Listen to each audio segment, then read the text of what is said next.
bientôt. Nous allons lire dans Apocalypse chapitre 19. Apocalypse chapitre 19. Nous lirons à partir du verset 7 et nous irons jusqu'au verset 9.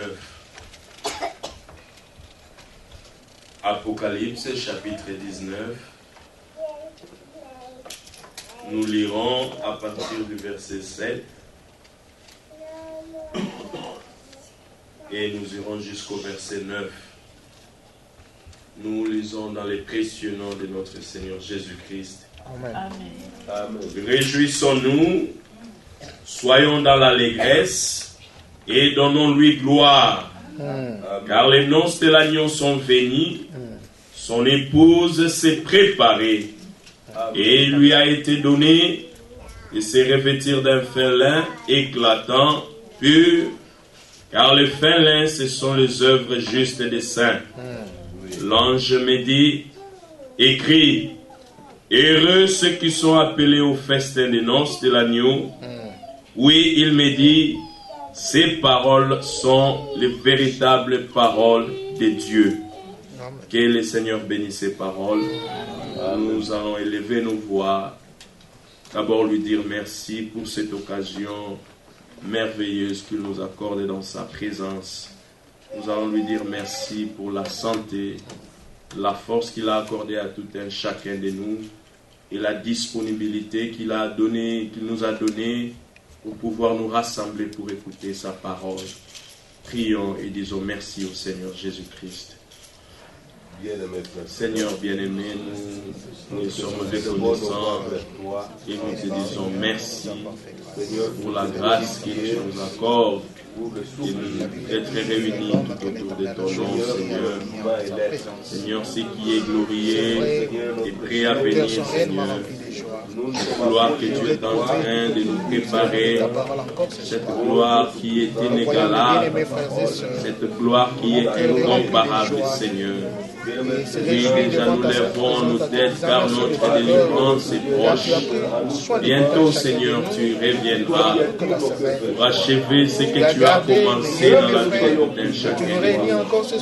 Oh, bien-aimé Seigneur, merci pour la grâce.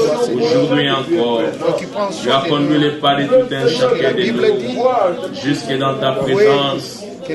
Voir les paroles véritables, ce que tu as annoncé d'avance, ces paroles qui nous préparent à ton retour, Seigneur. Oh Seigneur, nous te sommes reconnaissants, parce que pour nous, Seigneur, tu as voulu dévoiler ces choses. Pour nous, Seigneur, notre Dieu, tu as voulu que nous puissions nous attacher à tes promesses qui sont infaillibles. Et nous te sommes reconnaissants. Merci pour la santé, la force, la disponibilité, Seigneur. La grâce que tu nous accordes d'être réunis tout autour de ton nom. Et nous voulons te rendre gloire en toutes choses. Que seul toi tu puisses prendre place et diriger toutes choses au milieu de nous. Au nom de Jésus-Christ. Au nom de Jésus.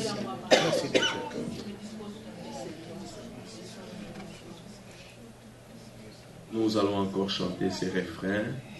Je désire le voir. Avant que nous puissions continuer de prier.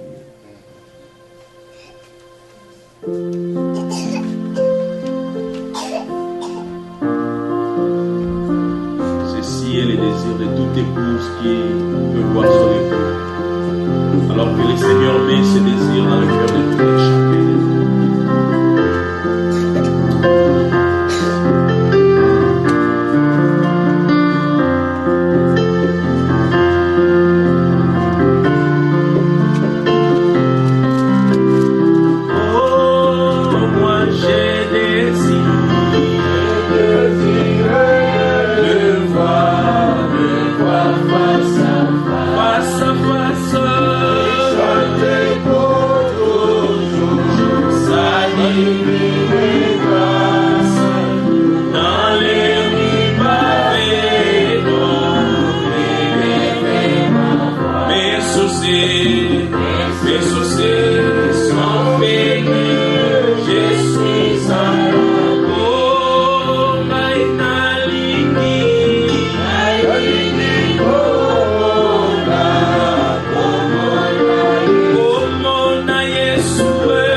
Et le Seigneur met dans le cœur de tout un chacun de nous ces désirs, ces profonds désirs de les rencontrer. Prions au nom de Jésus-Christ. Oh Seigneur notre Dieu, notre désir est de te rencontrer. Bientôt, quand tu reviendras, Seigneur, toi notre époux divin, toi qui nous as rachetés, toi qui as payé ton prix pour nous, Seigneur notre Dieu. L'Écriture disait, Seigneur, nous sommes fiancés à toi, Seigneur, pour être présentés comme une vierge pure, Seigneur notre Dieu. Bien-aimé Seigneur, nous voulons qu'à chaque instant ces désirs profonds demeurent dans nos cœurs, Seigneur notre Dieu. Ces désirs qui nous poussera à nous préparer, Seigneur, pour te rencontrer bientôt quand tu reviendras. Tu es en train de préparer cette noce, Seigneur. Et quand tu finiras, tu reviendras. Oh bien-aimé Seigneur, que ta parole qui nous sera prêché encore aujourd'hui, puisse nous préparer, Seigneur, pour que ce jour-là, nous soyons sans tâche, sans ride, ni rien de semblable. Nous nous abandonnons entièrement entre tes mains. Au nom du Seigneur Jésus, nous nous laissons sous ta direction en toutes choses. Parlez-nous encore, au nom de Jésus.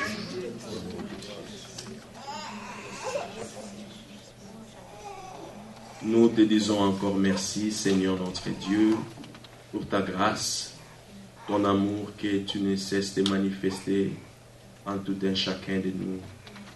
Merci pour la grâce que tu nous accordes, de loin ou de près, de pouvoir nous réunir pour écouter ces choses sûres. Merci parce que pour nous, tu as voulu que nous puissions placer notre confiance en toi. Nous te disons merci. Merci parce que tu as mis en nous le désir de t'écouter, Seigneur notre Dieu. Parce qu'à force de t'écouter, nous te ressemblerons, Seigneur notre Dieu. Donne-nous encore cette parole qui va nous tailler, nous façonner jusqu'à ce que nous serons semblables à toi. L'apôtre Paul disait que je vous ai fiancé à un époux pour vous présenter comme une vierge pure, Seigneur. Nous voulons être des vierges qui n'acceptent que ta sémence, Seigneur notre Dieu. Pas des interprétations qui viennent du diable, mais nous voulons être consacrés à toi. Tout entier, Seigneur, nous voulons t'appartenir. C'est pourquoi nous te supplions, Seigneur. Crée ce désir de te voir en tout un chacun de nous. Ce désir qui nous poussera, Seigneur notre Dieu, à être prêts chaque jour, chaque instant, Seigneur notre Dieu. Oh, bien-aimé Seigneur, nous voulons réellement te rencontrer, Seigneur. Bientôt, tu quitteras le ciel, Seigneur, et tu nous rencontreras à mi-chemin. Merci parce que nous croyons que bientôt tu accompliras tes paroles, parce que tu es puissant et fidèle pour accomplir ce que tu as décidé. Déjà, nous nous réjouissons alors que nous sommes encore sur la terre, car bientôt notre délivrance viendra. Nous t'abandonnons toutes choses, Seigneur notre Dieu. Dispose nos cœurs, Seigneur, à recevoir ta parole. Rends-nous sensibles à ce que tu as préparé pour tout un chacun de nous. Éloigne, Seigneur, tout ce qui peut nous distraire ou tout ce qui peut nous empêcher à croire ce que tu nous as préparé aujourd'hui. Nous nous abandonnons entièrement entre tes mains. Enseigne-nous ta parole. Explique-nous ces choses, Seigneur. Rapproche-nous encore davantage de toi. Ce que nous voulons, Seigneur notre Dieu, que nous puissions expérimenter ce que tu nous dis, Seigneur. Que cette préparation, Seigneur, que nous écoutons, que nous chantons, que nous espérons, Seigneur, soit une réalité dans la vie de tout un chacun de nous. Au nom du Seigneur Jésus-Christ, utilise ton serviteur, notre bien-aimé frère, que tu as point pour nous parler. Et exerce nos oreilles, Seigneur, à écouter ta voix. Car tes brebis n'entendent que ta voix. Amen. Nous avons besoin de toi. En toutes choses, donne-nous à manger, Seigneur.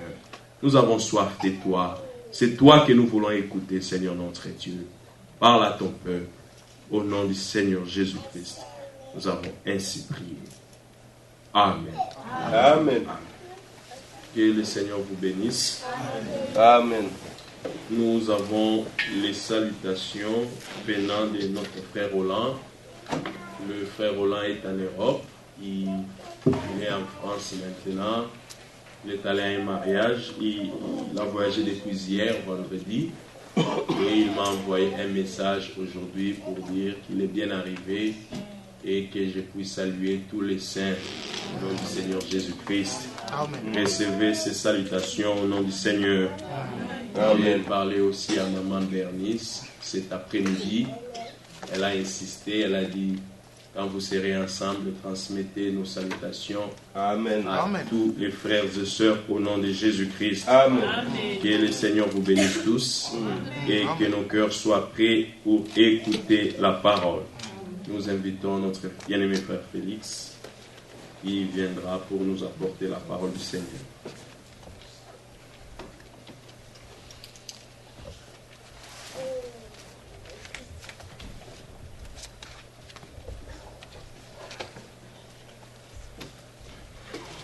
Que Dieu vous bénisse. Amen.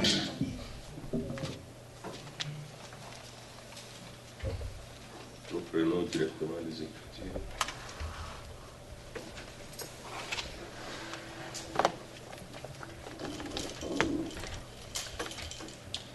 Nous avons aussi les salutations de nos bien-aimés qui sont en ligne. Nous avons notre frère Théophile en Allemagne qui dit que notre Seigneur et Sauveur Jésus-Christ bénisse richement tous les saints et fortifie davantage son serviteur, notre précieux frère Félix. Amen. Nous acceptons sa bénédiction. Amen. Notre frère Timothée à Atlanta.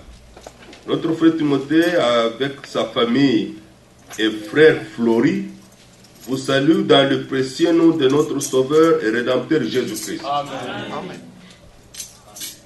Nous acceptons vos salutations bien-aimées et nous aussi nous vous les renvoyons, nous vous les saluons dans le nom du Seigneur et vous souhaitons des riches bénédictions de notre Dieu.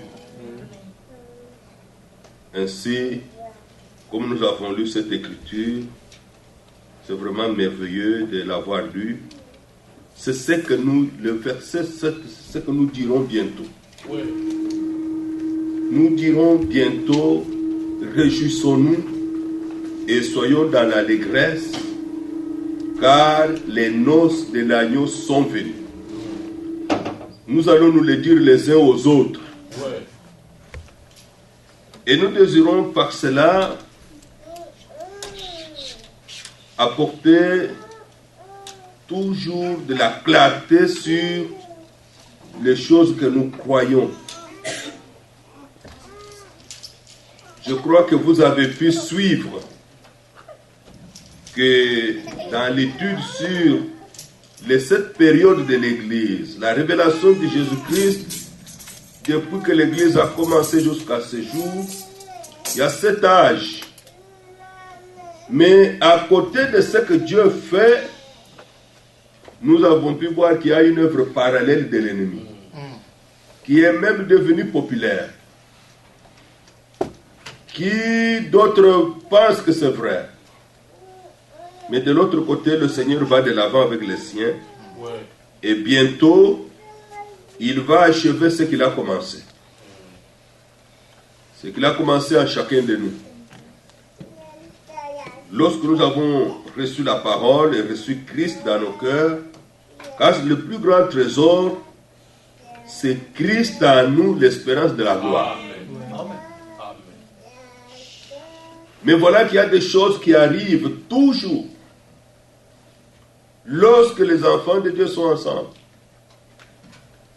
Lorsque les enfants de Dieu viennent dans la présence de Dieu, lorsqu'ils marchent avec le Seigneur. Bien sûr que notre Seigneur nous a promis, je suis avec vous tous les jours jusqu'à la fin du monde. Et c'est cette grande promesse de Dieu, de sa présence, son soutien, que nous devons avoir l'assurance dans notre vie. Je voudrais pour cela que nous lisions dans Acte 26, le passage que nous avons lu le week-end passé, à partir du verset 22 à 23. Acte 26, versets 22 à 23.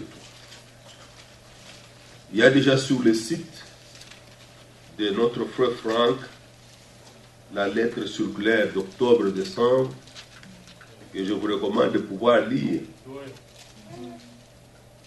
Il y a des choses importantes et merveilleuses que vous devrez entendre, lire. Et voilà que le passage même que notre frère a lu pour l'ouverture du culte, il a traité ce passage dans cette lettre circulaire. Nous lisons le verset 22 et 23 d'Acte 26 et nous allons aller dans ce passage-là aussi. Mais grâce au secours de Dieu, j'ai subsisté jusqu'à ce jour, Amen. rendant témoignage devant les petits et les grands, sans m'écarter en rien de ce que les prophètes et Moïse ont déclaré devoir arriver. Savoir que le Christ souffrirait et que ressuscité le premier d'entre les morts, il annoncerait la lumière au peuple et aux nations. Que Dieu bénisse encore cette parole. Amen. Bien sûr, avec celle que nous avons lue à l'ouverture. Lorsque les choses arrivent, nous ne pouvons pas les contrôler. D'autres viennent subitement, mais nous devons toujours les regarder du point de vue divin, du point de vue de la parole de Dieu. Nous avons déjà vu que concernant les semences de la parole de Dieu, aujourd'hui dans le monde entier, lorsque nous parlons du christianisme, ceux qui se disent chrétiens, il y a 3 semences qui courent, qui sont plantées, qui sont en train de grandir. Dans tout ce qu'on prêche, partout, il y a moyen de reconnaître ces 3 semences. Il y a premièrement la semence dénominationnelle. L'une des semences, c'est la semence dénominationnelle. La semence dénominationnelle, elle ne regarde qu'au nombre de membres. En fait, on attire tout simplement les hommes à l'église, à la communauté, à l'organisation qui a été faite. Cela est représenté dans la Bible, dans Matthieu 23, au verset 15.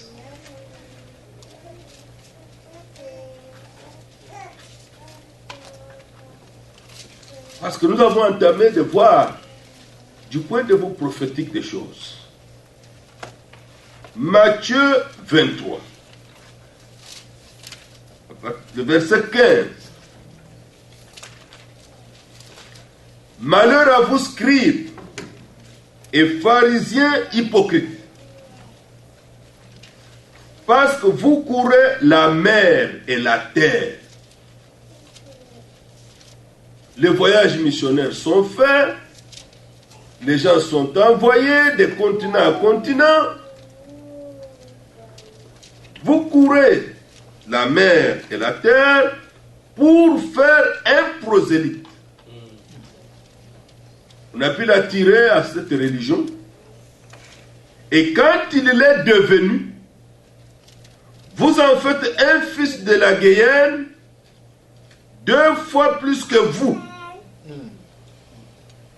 Avez-vous lu ça? Dès que cet homme est devenu membre, sincèrement il se dit je suis devenu chrétien. Mais le Seigneur dit, il est même devenu digne de l'enfer. 2 fois. Plus même que ceux qui l'ont amené. C'est-à-dire, au lieu de rencontrer le salut, il est encore doublement perdu. Si Dieu n'avait fait grâce à chacun de nous de comprendre qu'il faut sortir des dénominations, nous étions de ce nombre-là.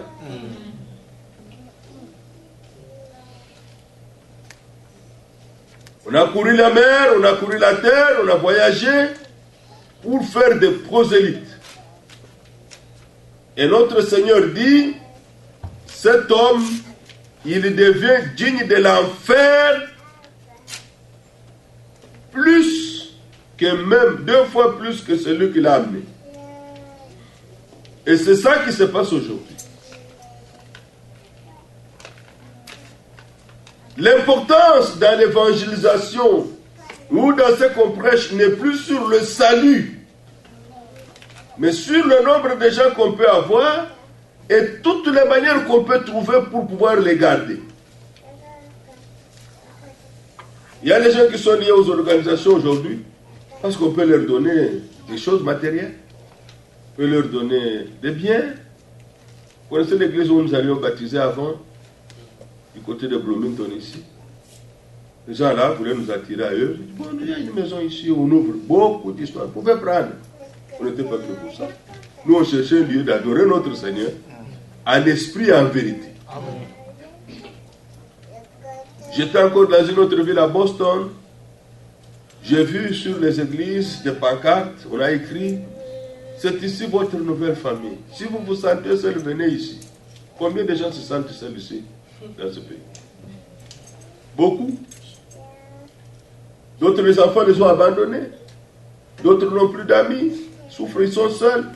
Alors ils se dirigent vers ces églises pour y trouver de la compagnie. Et ils sont accueillis. Mais sont-ils nés de nouveau? Nous ne savons pas. Ont-ils cru? Nous ne savons pas. Ont-ils accepté le Seigneur dans leur vie? Rien du tout. Alors le Seigneur dit, ils sont devenus même dignes de l'enfer, de la guerre, 2 fois plus que ceux qui les ont amenés. Il y a aussi à côté de cette semence, c'est la semence pentecôtiste. La semence pentecôtiste, elle ne dirige les gens que vers les miracles, vers les dons. Les miracles et les dons. Il y a 2 jours, je suivais une émission le matin avant d'aller au travail. Je suis souvent les nouvelles. Mais quand j'ai ouvert, c'était une émission. Les gens chantaient. Ah, j'ai dit, bon, ça, je suis quand même. Mais ils chantaient un bon cantique. Et ils disaient, ils chantaient, le Seigneur a changé toute ma vie. Mais allez regarder seulement. Vous ne voyez aucun changement. J'ai fermé la télé, je suis au boulot. Allez regarder seulement ceux-mêmes qui chantaient un cantique bien. Et eux-mêmes n'étaient pas conformes à ce cantique. Il a changé toute ma vie. Ce n'était pas vrai. Cela est reconnaissable, est identifié dans Matthieu chapitre 7. Vous pouvez trouver Matthieu chapitre 7, du verset 21 au verset 23. Là encore, vous allez entendre, c'est une reproche du Seigneur. Ceux qui me disent Seigneur, Seigneur, n'entreront pas tous dans le royaume des cieux. Amen.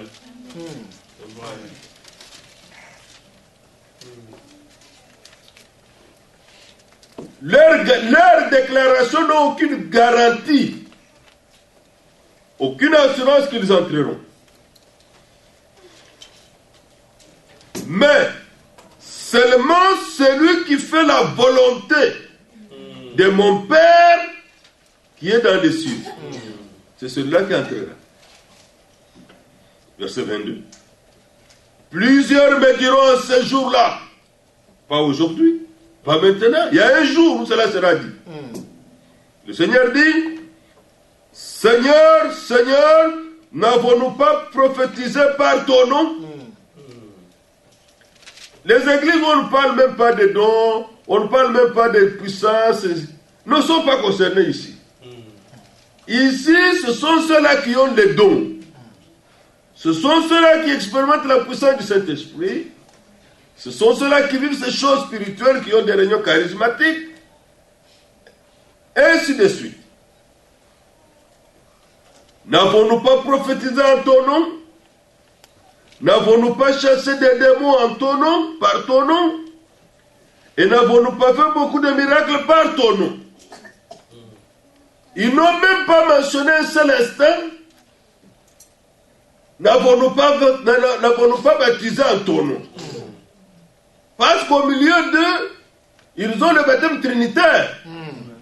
Ils ne croient pas au baptême biblique, chrétien, au nom du Seigneur Jésus-Christ, tel que nous le voyons dans Acte 2, Acte 8, Acte 10, Acte 19.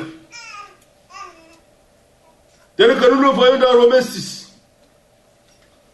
Où partout on a pratiqué ce que le Seigneur a ordonné selon Matthieu 28, la révélation était dans le nom du Seigneur Jésus.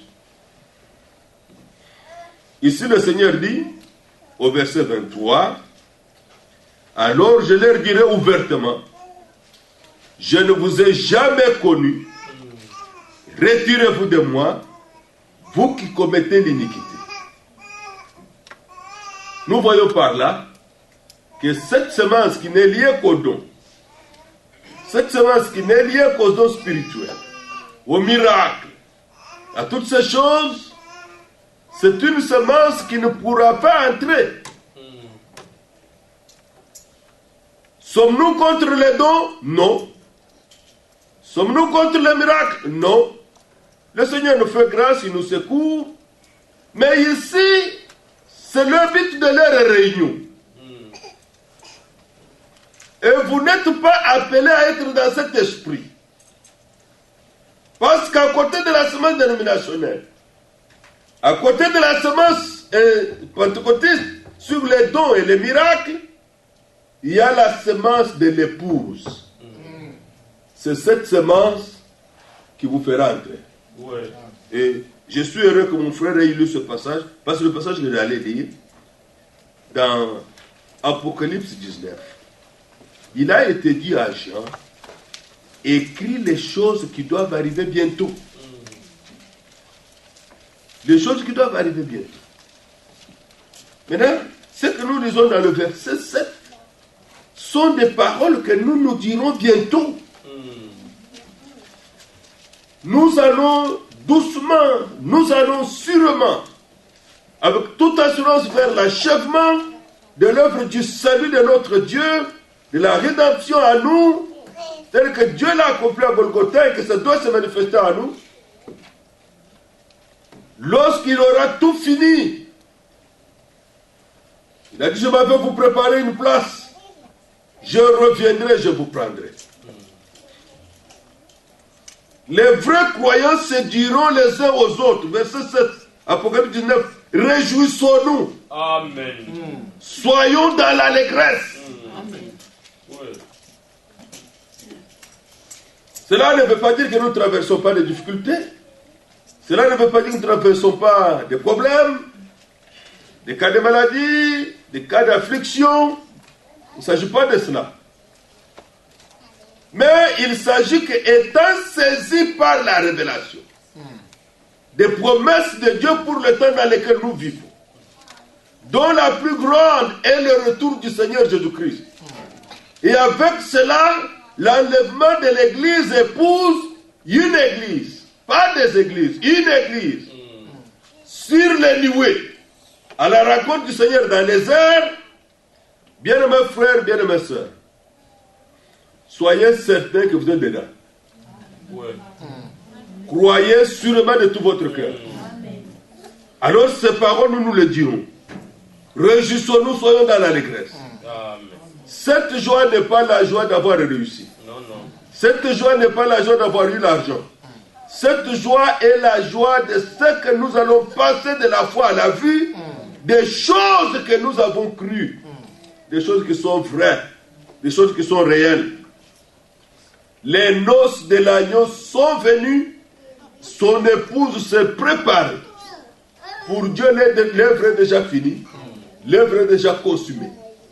Écoutez frère, Dieu ne voit pas les choses à moitié. Non. Dieu voit des choses achevées. Amen. Son épouse s'est préparée. C'est ainsi que nous croyons que la préparation un jour prendra fin. Oui. Dans les vrais croyants, Dieu aura terminé, achevé, enlevé toutes choses, même les plus petites, pour que cette église soit irréprochable, sainte et glorieuse. Maintenant, dans l'application spirituelle, le temps est venu de marcher selon la lumière de la parole de Dieu. Oui. Le temps est vraiment venu à marcher selon la lumière de la parole de Dieu. Écoutez bien mes frères, je voudrais vous faire voir quelque chose, des choses qui arrivent toujours. Là où les enfants de Dieu se rassemblent. Prenons Psaume 1. Psaume 1.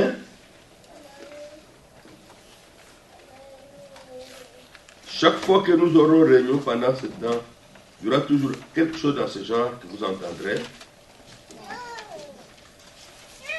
Psaume 1. Vous connaissez ce psaume même par cœur. C'est un des psaumes les plus lus, même les plus prêchés. Psaume 1. Heureux l'homme qui ne marche pas selon les conseils des méchants. Amen. Y a-t-il des méchants? Oui. Mais comment vous les définissez? Comment nous les définissons? Tout doit être vu du point de vue du vin. Oui. Nous allons le voir dans l'Écriture. Le Seigneur dit à ses enfants, et sont bénis, ceux qui ne marchent pas selon le conseil des méchants. Il y a encore des frères et sœurs qui ont des situations, voire même des décisions à prendre, ou une orientation dans la vie à prendre. Le conseil qu'il prend, ce sont les conseils des non-croyants. Il ne se demande même pas ce que dit la parole de Dieu à ce sujet. Mais le Seigneur dit, heureux celui qui ne marche pas selon le conseil des méchants.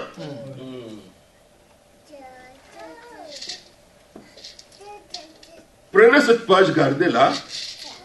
Prenons 1 Corinthiens 6 qui vient dans le cœur.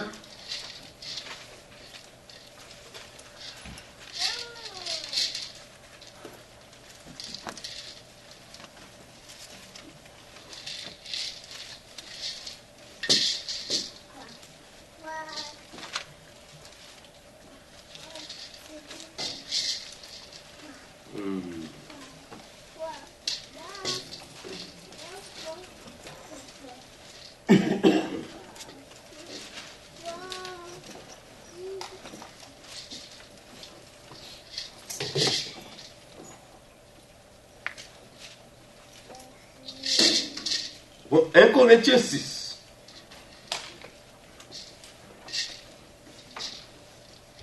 Un cas que le Saint-Esprit enseigne dans les Écritures. Et qui parfois sont des choses qu'on voit encore parmi ceux qui se disent chrétiens et qui croient. L'un d'entre vous, lorsqu'il a un différend avec un autre,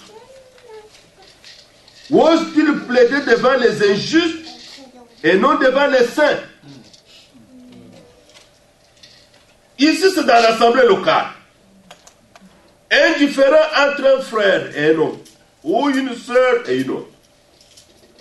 Et les gens comprennent pour remettre ce cas sont des incroyants et non les saints.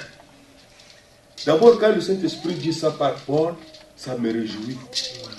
La façon dont nous devions nous voir, nous devons nous voir comme Dieu nous voit. Oui.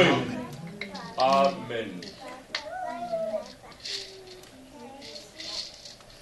lorsque le cas est traité par des frères ou des sœurs consacrés à la parole de Dieu, vous voyez leur engagement avec le Seigneur. Le Seigneur appelle ses frères des saints. Nous ne voulons pas entendre ces choses ou telles que, frère, vous allez aller dire ça à d'autres personnes. Mais les saints. Est-ce que vous avez entendu? Oui. D'autres personnes, ce n'est pas le frère Didier. D'autres personnes, ce n'est pas le frère Serge, ce n'est pas le frère, ce n'est pas le frère Cédric ou le frère, hein? Qu'est-ce que vous voulez? Je dois citer tous les noms des frères. Frère Samy, quand le frère Samy a appris, il dit, vous avez d'autres personnes. Un saint. C'est pas possible. Ça, nous apprenons pour que Dieu nous fasse comprendre. Amen. Parce que nous allons dans l'achèvement, beaucoup de choses doivent nous quitter. Oui. Oui. Donc, si nous avons un différend, nos choses doivent être traitées devant les saints, le peuple de Dieu consacré. Verset 2. Ne savez-vous pas que les saints jugeront le monde? Ça appartient au plan du salut de Dieu. Et si c'est par vous que le monde est jugé, êtes-vous indigne de rendre de moindres jugements? Les moindres jugements? Avec la connaissance de la parole de Dieu, des voies de Dieu, il est possible de pouvoir montrer la voie de Dieu à quiconque parmi nous. Écriture au verset 3. Ne savez-vous pas que nous jugerons les anges? À nos pensées, c'est presque impensable. Mais le Seigneur trouve que c'est comme ça. Et nous ne jugerons pas plus forte raison les choses de cette vie. Verset 4. Si donc vous avez des différends, avez-vous remarqué qu'on dit si cela arrivait? Vous avez des différends pour les choses de cette vie. Ce sont des gens dont l'Église ne fait aucun cas. Que vous prenez pour juge. Avez-vous entendu? Les croyants prennent des gens qui n'ont rien à voir avec l'Église. Des incroyants. Ce sont là qu'ils prennent comme juge. Verset 6, 5. Le Paul dit, je le dis à votre honte. Lorsque cela arrive, c'est honteux pour un croyant. C'est honteux pour un croyant d'agir ainsi. Ainsi, il n'y a parmi vous pas un seul homme sage qui puisse prononcer un jugement entre ses frères.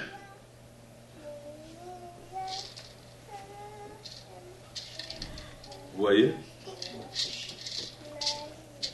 On dit que si cela arrivait, mais dans le verset 6, le Seigneur dit, mais un frère plaide contre un frère, et cela devant des infidèles. Si vous remarquez, c'est étonnant. Il ne devrait jamais y avoir de procès entre croyants. Jamais. C'est déjà certain défaut chez vous que d'avoir des procès les uns avec les autres. Ce sont des choses qui devraient être même évitées. Pourquoi ne souffrez-vous pas plutôt quelque injustice? Pourquoi ne vous laissez-vous pas plutôt dépouiller? On devrait avoir l'esprit de l'agneau. Christ, on lui a tout pris. Même les vêtements. On l'a laissé même nu.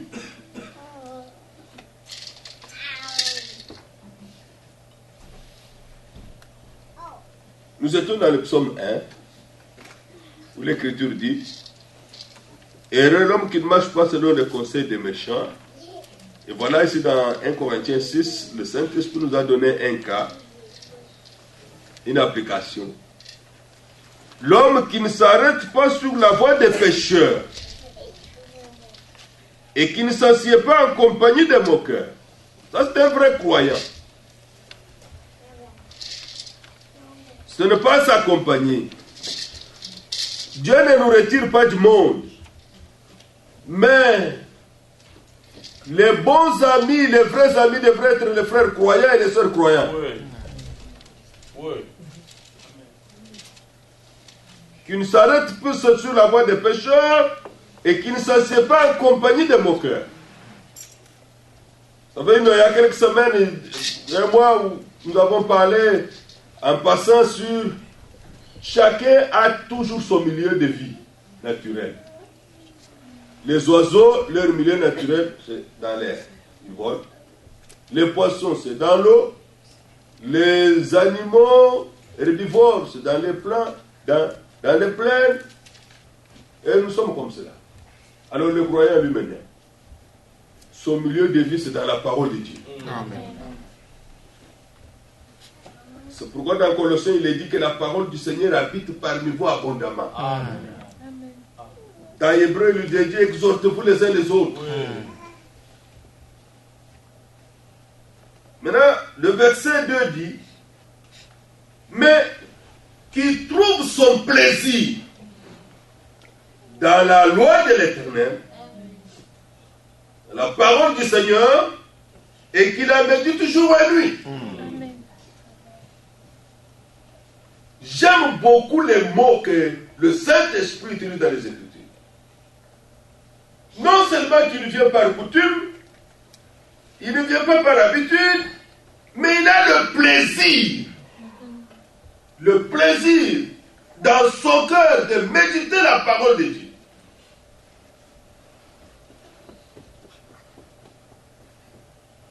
Oh, puisse le Seigneur, notre Dieu, nous élever dans notre niveau spirituel où nous sentons le plaisir. Amen. Le plaisir d'écouter la parole de Dieu.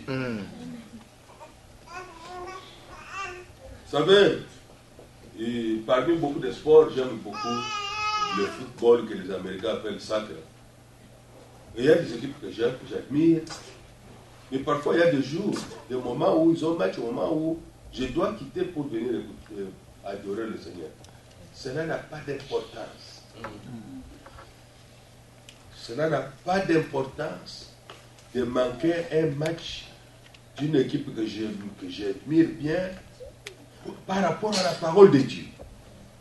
Vous trouvez un croyant, il est préférable pour lui de suivre un match d'une équipe qu'il admire et de ne pas venir écouter la parole de Dieu. Nous comprenons sa faiblesse et nous prions qu'il puisse monter dans la foi à arriver au niveau du plaisir. Le plus grand plaisir soit Dieu. Amen. Et sa parole. C'est ça le terme qui est utilisé par le Seigneur. Ce n'est pas simplement quelqu'un qui médite la parole parce qu'il est habitué à lire, mais il a le plaisir. Vous y trouvez du plaisir de méditer la parole du Seigneur jour et nuit.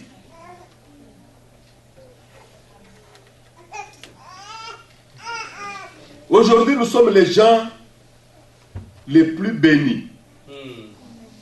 Aujourd'hui, nous n'avons pas besoin nécessairement de se promener avec cette Bible grosse comme ça. Votre propre téléphone peut avoir la Bible dedans. Vous pouvez télécharger la Bible. Vous avez une petite tablette, vous pouvez télécharger la Bible. Donc, ce qui veut dire partout nous pouvons être. Oh, mais la parole de Dieu est toujours avec nous. Oui. Amen. Quelle bénédiction pour nous. Alors que pour les enfants d'Israël, on disait, lis-la sur la tête, mets-la sur le fronton. C'est pour montrer que partout, qu'on te trouve dans la parole de Dieu. Amen. Aujourd'hui, nous n'avons plus d'excuses de dire, frère, ce n'était pas possible. Ce n'était pas possible. On a ça pendant le break au travail, je peux lire quelques versets. Pendant le temps de lunch, je peux lire quelques versets. C'est merveilleux. J'ai une parole qui entre dans mon cœur et je prie que le Seigneur me la fasse comprendre selon son esprit. Le Seigneur dit, il y a une bénédiction à cela. Verset 3. Il est comme un arbre planté près d'un courant d'eau qui donne son fruit en sa saison et dont le feuillage ne se flétrit point.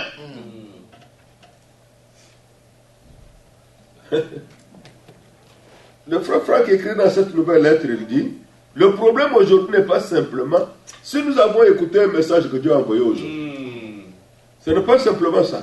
Aujourd'hui, le problème est que avons-nous expérimenté ce que nous avons cru? Amen. Amen. Voilà la chose. Oui. Oui.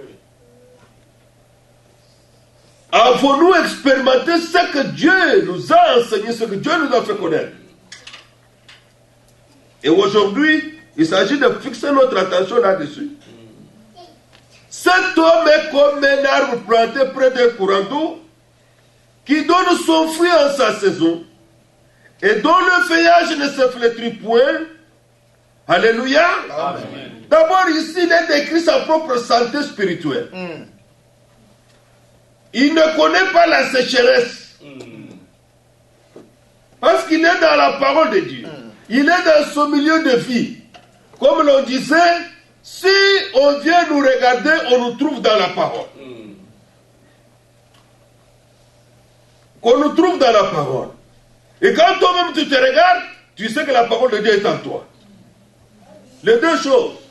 Elle est en nous et nous sommes en elle.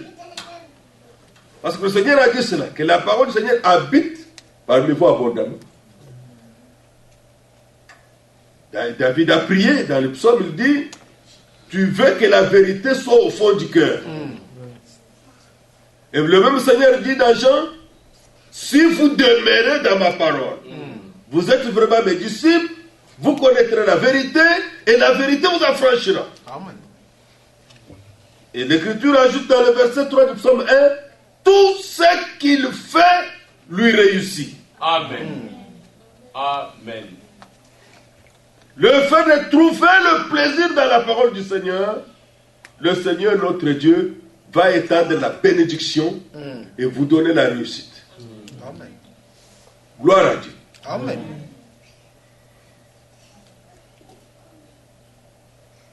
Puisse Dieu nous ramener à ces choses simples. Si vous lisez dans Timothée, vous entendrez Paul dire à Timothée, un serviteur de Dieu, applique-toi à la lecture. Applique-toi à lire. Médite. Quand nous méditons, nous mangeons, nous nourrissons notre âme. Mais maintenant, regardez dans le verset 4, là où je voulais arriver avec vous. Il n'en est pas ainsi des méchants. Avez-vous entendu? C'est tout ce que nous avons lu là qui est parlé des vrais croyants. Les méchants ne sont pas comme ça. Ils sont comme la paille que le vent dissipe. La paille, on peut couper les herbes. Comme par exemple, on a fait maintenant la moisson. Beaucoup de choses sont restées là, c'est la paille. Quand le vent souffle, toutes ces choses-là s'envolent.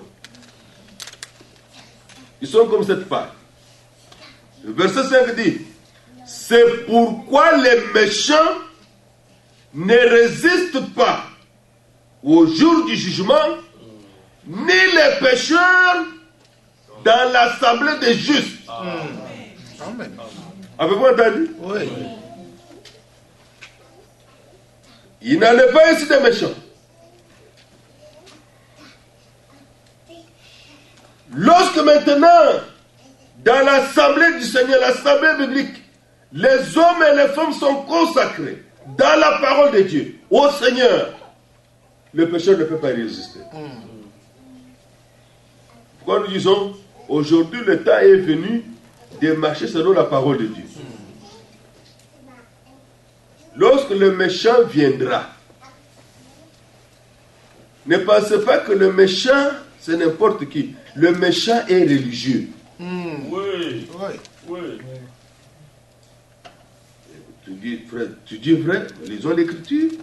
Jérémie, chapitre 5.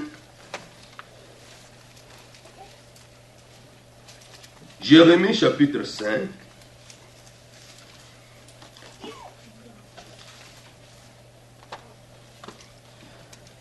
Verset 26 de la première partie. Dieu dit par le prophète Jérémie, car il se trouve parmi mon peuple des méchants. Avez-vous entendu? Mais comment cela est arrivé? Dieu dit cela. Il se trouve parmi mon peuple des méchants.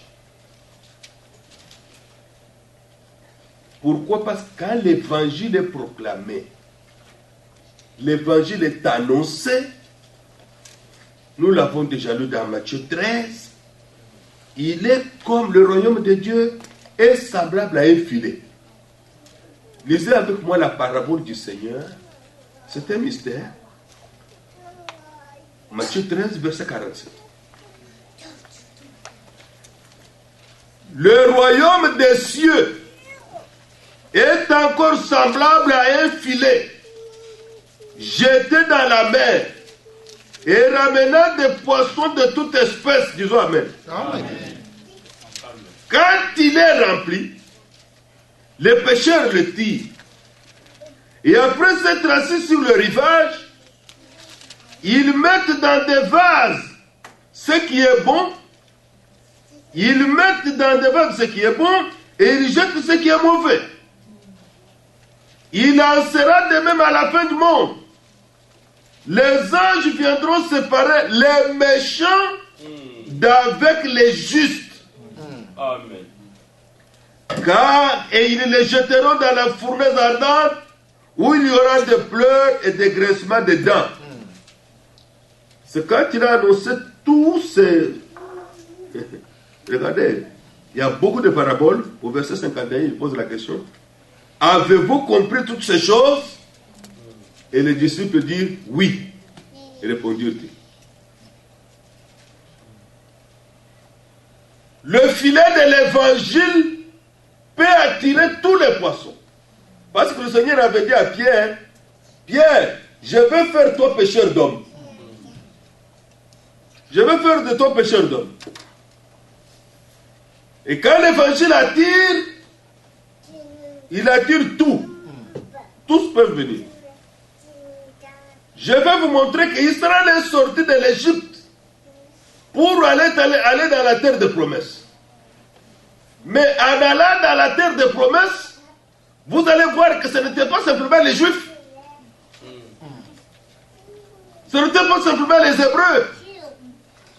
Oui, nombre 11. Nombre chapitre 11. Lorsque Dieu commence son œuvre, il agit. Toutes sortes de gens peuvent venir. Toutes sortes de personnes peuvent venir. C'est pourquoi vous constatez dans l'Écriture, on nous parle, nous sommes des frères et sœurs dans l'Assemblée, c'est vrai? Nous sommes des frères et sœurs en Christ. Dans la parole. Amen. Amen. Nombre 11.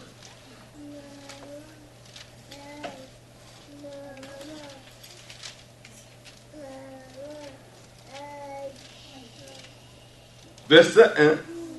Le peuple murmura, et cela déplut à l'Éternel. Lorsque l'Éternel l'entendit, sa colère s'enflamma. Le feu de l'Éternel s'alluma parmi eux et dévora l'extrémité du camp. Le peuple cria à Moïse. Moïse pria l'Éternel et le feu s'arrêta. On donna à ce lieu le nom de Tabéra, parce que le feu de l'Éternel s'était allumé parmi eux. Verset 4. Le ramassis des gens qui se trouvaient au milieu d'Israël fut saisi de convoitise. Et même les enfants d'Israël commencèrent à pleurer et dire, voilà, ces gens qui n'avaient rien à voir avec la promesse de Dieu, qui n'étaient pas hébreux, quand ils ont vu Israël sortir, ils ont dit, oh, mon cher, allons-y. Ils sont entrés dans les rangs, et ils sont sortis avec Israël. Ils ont aussi traversé la mer Rouge. Ils étaient parmi Israël. Mais l'Écriture les appelle le ramassis. Et ce sont eux qui n'étaient pas concernés par les promesses de Dieu, qui ont commencé à murmurer des difficultés du chemin. Et comme les choses sont contagieuses, alors les enfants du Seigneur ont commencé à murmurer.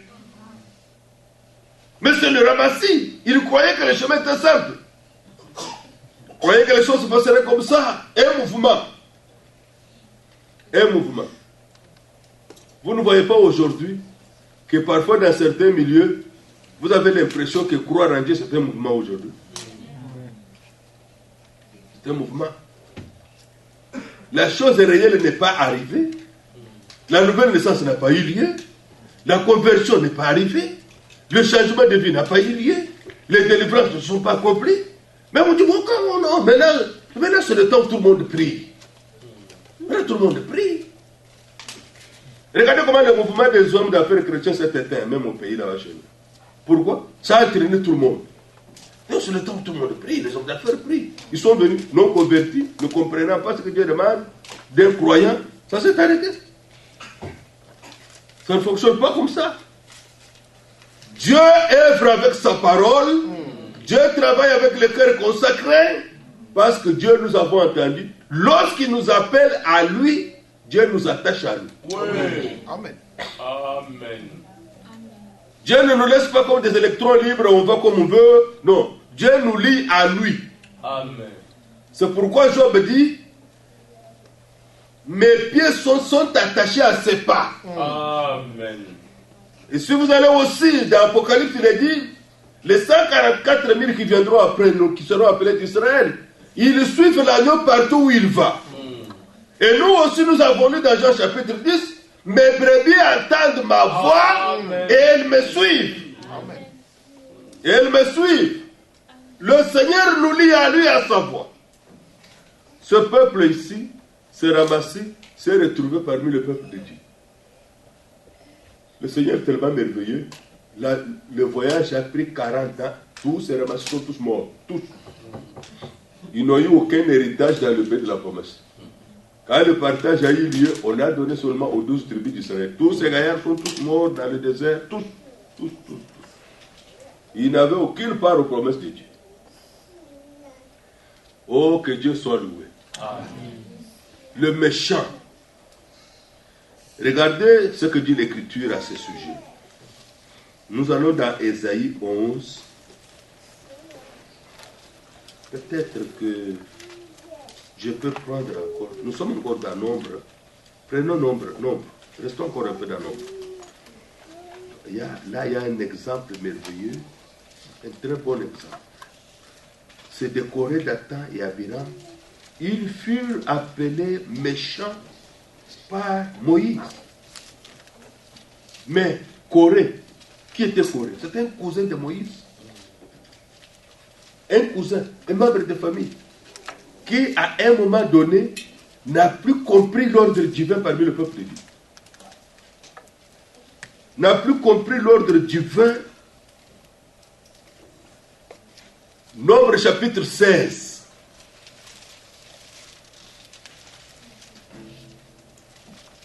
Ce cas, le frère Franck le cite dans la nouvelle lettre, que je vous recommande de lire. Très important. Corée, verset 1. Fils de Chisséa, fils de Kehat, fils de Lévi, de la même tribu que Moïse et de la famille, se révolta avec Dathan et Abiram, fils d'Eliab, et On, fils de Pélet, tous trois fils de Ruben. Ils se soulevèrent contre Moïse avec 250 hommes des enfants d'Israël, des principaux de l'assemblée, de ceux que l'on convoquait à l'assemblée et qui étaient déjà des renom. Ceux qui sont tombés sous cette mauvaise influence, des gens qui apparemment on pouvait compter sur eux. Avez-vous entendu? Tout d'un coup, comme ça, ils tombent sous une mauvaise influence. À leur tête, Corée, Dathan et Abiram. Verset 3. Ils s'assemblèrent contre Moïse et Aaron et leur dire, ça n'est assez, car toute l'assemblée, tous sont saints. Et l'Éternel est au milieu d'eux. Pourquoi vous élevez-vous au-dessus de l'assemblée de l'Éternel? Toi, Moïse et Aaron, vous faites des chefs ici. Cette affaire est terminée. Tous sont saints ici, tous. Et le Seigneur est au milieu d'eux. C'était grave.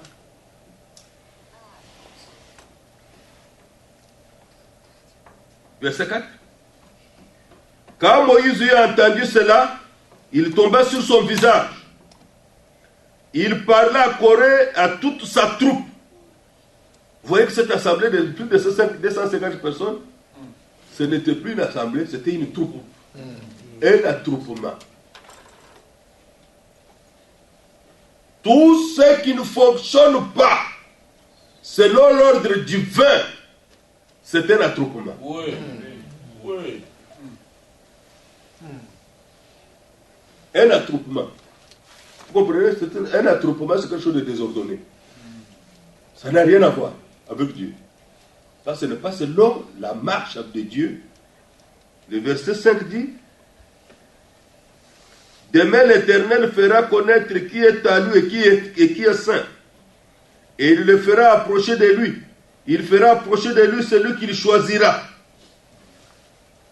Moïse leur dira comment il faut faire pour se présenter devant le Seigneur. Avec leur brasier et tout. Nous lisons verset 12. Moïse envoya appeler Dathan et Abiram, fils d'Eliab, mais ils dirent, nous ne monterons pas.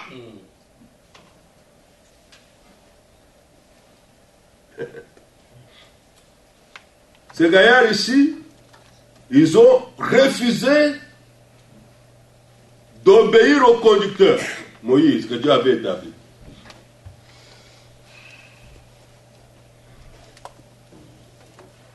Verset 13, écoutez leur langage.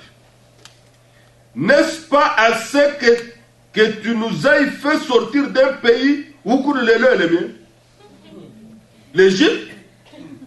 Est-ce que vous vous rendez compte?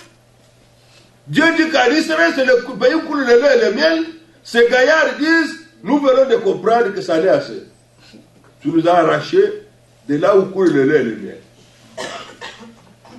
Tu nous as fait sortir de là. Pour nous faire mourir au désert, sans que tu continues à dominer sur nous. Tu nous arraches de l'Égypte, tu nous entraînes dans un désert où il n'y a rien, et en plus même, tu domines sur nous. Nous ne pouvons rien faire que toi tu n'as pas dit. Mon frère et ma soeur, les principaux de l'Assemblée, avaient-ils compris les voix de Dieu? Non. Alléluia. Amen. Avaient-ils compris les voix du Seigneur? Non. Ils n'ont pas compris les voix du Seigneur. Rien du tout. Ils n'ont pas compris les voix de Dieu. Verset 14. Et ce n'est pas dans un pays où coule le lait et le miel que tu nous as amenés. Ce ne sont pas des champs et des vignes que tu nous as donnés en possession. Penses-tu crever les yeux de ces gens? Il voulait dire, nous voyons clairement. Vous voyez que celui qui s'égare, il pense voir. Oui. Voir bien.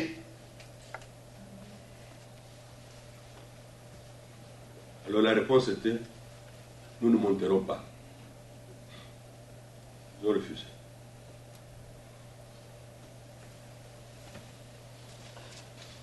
Lorsque vous allez au verset 19, il est dit, et Corée convoqua toute l'assemblée contre Moïse et Aaron à l'entrée de la tente d'assignation. Quand il a fait ça, il était écouté. Alors, il a fallu que Dieu tranche. Alors la gloire de l'Éternel apparut à toute l'assemblée.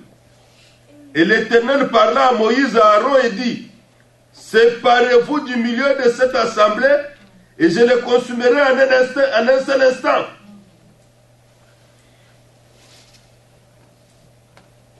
Moïse, avec l'esprit de Christ, sont tombés sur leur face. Verset 23. L'Éternel parla à Moïse et dit, parle à l'assemblée et dit, retirez-vous de toutes parts, loin de la demeure de Corée, de Dathan et d'Abiram.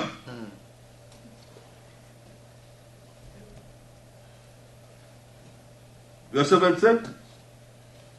Moïse se leva plutôt et alla vers Dathan et Abiram, et les anciens d'Israël le suivirent.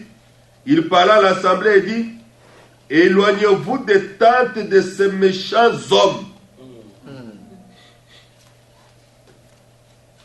Ils furent déclarés des méchants parce qu'ils étaient incapables de reconnaître l'ordre divin parmi eux et d'y obéir. Quiconque le fait était méchant. Parce que les véritables enfants de Dieu reconnaissent les envoyés de Dieu. Oui. Ils reconnaissent les voix de Dieu. Ceux qui ne le font pas, et même sciemment de cette manière, le Seigneur les appelle des méchants. Maintenant, le Seigneur, Moïse, il dit, éloignez-vous de ces méchants hommes. Vous voyez le méchant? Le méchant n'est pas celui qui prend le bâton et commence à nous taper tous ici. Oui, c'est un méchant, mais selon Dieu, le méchant, il contredit d'abord les promesses de Dieu. Dieu dit que le pays où je vous amène, c'est le pays où coule le lait et le miel. Et Dieu dit non, c'est un désert. Nous ne voyons rien de tout ça. Nous venons de quitter le pays où coule le lait et le miel, c'est l'Égypte. Tu passes crever nos yeux. C'est comme ça que ceux qui ne comprennent pas les voix de Dieu, ceux qui se moquent de nous, pensent que quand nous venons ici, nous nous tenons ici pour vous aveugler. Nous vous montrons des choses qui n'ont rien à voir avec votre vie. Alors que ce sont des promesses de Dieu, alors que ce sont les voix de Dieu. Ici, cette troupe, ces gens, sont déclarés par le Seigneur les méchants. Le méchant est religieux. Le méchant est religieux et le Seigneur le définit très bien. Prenez psaume, je crois psaume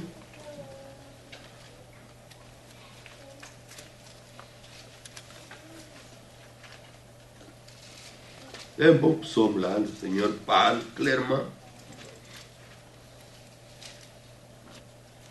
Psaume 50.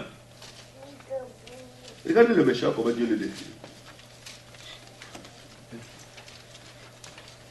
Pourquoi nous parlons de ces choses qui arrivent maintenant? Parce que nous sommes dans le temps d'identification. Amen. Amen. Dieu veut identifier son épouse. Dieu veut identifier ses enfants. Ceux qui vont aller devant avec lui et qui vont expérimenter les promesses qui restent, qu'il a faites à son église. Psaume 50, verset 16. Et Dieu dit aux méchants, quoi donc? Tu énumères mes lois et tu as mon alliance à la bouche. Est-ce qu'il parle de la parole de Dieu? Oui. Il cite même le verset biblique. Il énumère les lois. Il a même l'alliance à la bouche. Mais verset 17. Toi qui es les avis. Il ne peut pas accepter une autre pensée que ce que lui a. C'est méchant. Tu es les avis. Tu as la haine. Tu ne veux pas les choses qui ne sont pas comme toi tu penses. Et qui jette mes paroles derrière toi. Même si on dit la Bible dit comme ça, frère. Le Seigneur a dit, il ne voit pas que c'est la parole de Dieu. Il jette ça derrière. Il dit non. Verset 18. Comment nous le constatons? Si tu vois un voleur, tu te plais avec lui. Vous ne voyez pas que c'est différent de l'homme saint du psaume 18, psaume 1. Heureux l'homme qui ne marche pas selon le conseil des méchants. C'est différent. Non? Si tu vois un pécheur, tu te plains avec lui. Et ta part est avec les adultères. Tu livres ta bouche au mal. Et ta langue est un tissu de tromperie. Verset 20. Tu t'assieds et tu parles contre ton frère. Est-ce que vous voyez ça? Mais le méchant est parmi le peuple de Dieu comme un frère. Oui, oui. Comme un frère. Comme s'il comprend les voix de Dieu. Mais le Seigneur dit, tu ouvres ta bouche. Tu t'assieds et tu parles contre ton frère. Tu diffames le fils de ta mère. Et Paul dit dans Galates 4 que la nouvelle Jérusalem est notre mère. Là où nous partons, c'est là notre mère. Verset 21. Dieu dit, voilà ce que tu as fait et je me suis tué. Le Seigneur dit, je me suis tué. Il est témoin, il voit. Tu t'es imaginé que je te ressemblais. Et ce méchant pense que Dieu est un homme. Et comme les hommes. Mais je vais te reprendre et tout mettre sous tes yeux. Maintenant, il parle à son peuple, il dit, prenez-y donc garde, vous qui oubliez Dieu, de peur que je ne déchire sans que personne ne délivre, sans personne délivre.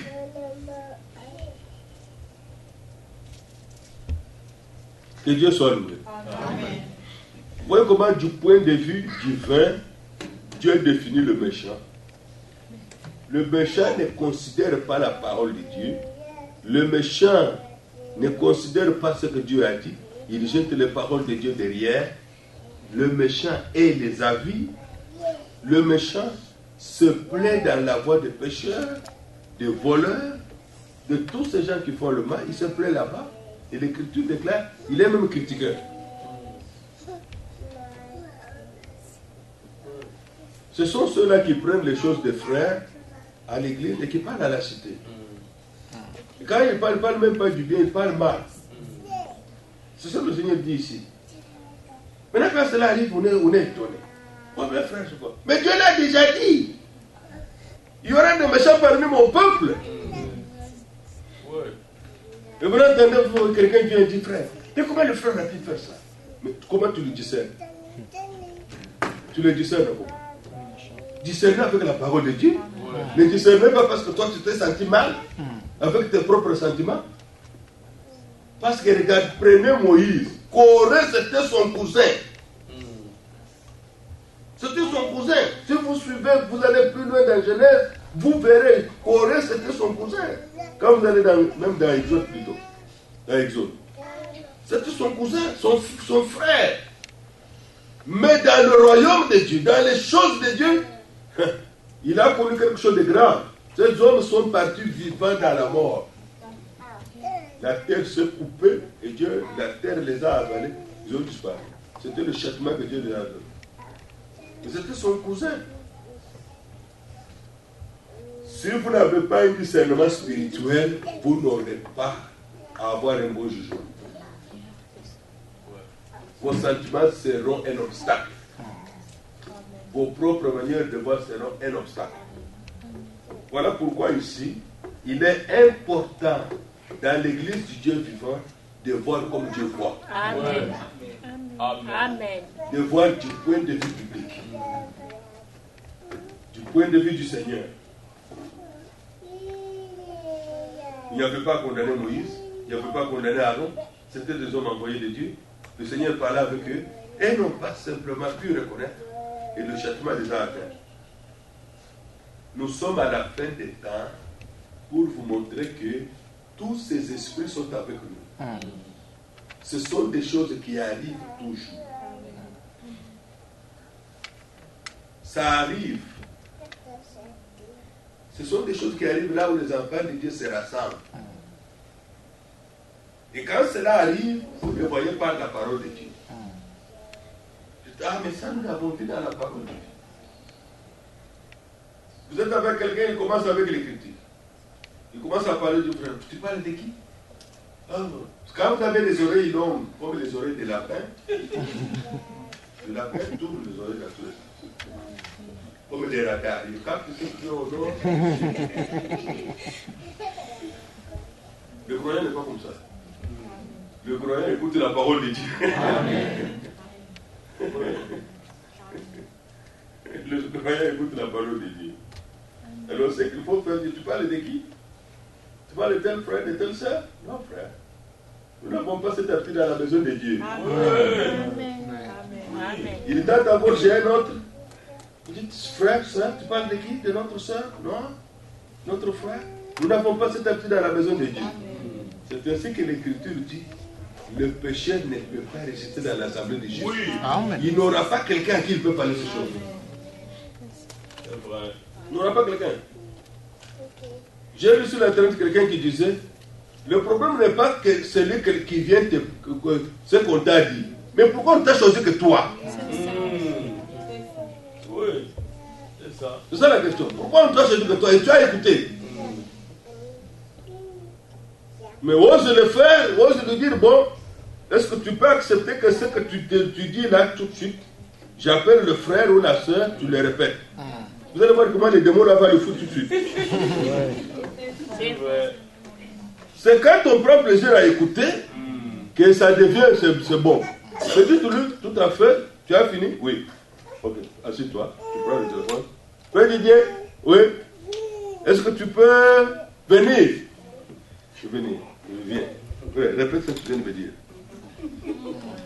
Vous allez voir comment cet esprit, il va fuir, il ne pourra plus rester. Ceux qui ont tenté de marcher dans cet esprit-là parvenus, ils ne sont même plus amis aujourd'hui. Parce qu'on les a fait comme ça. On les a fait comme ça. Ils ont compris qu'ils ne peuvent pas le faire, ils ont fui. Tout simplement, ils sont partis. Si vous agissez de cette manière, personne ne viendra plus salir votre âme rachetée.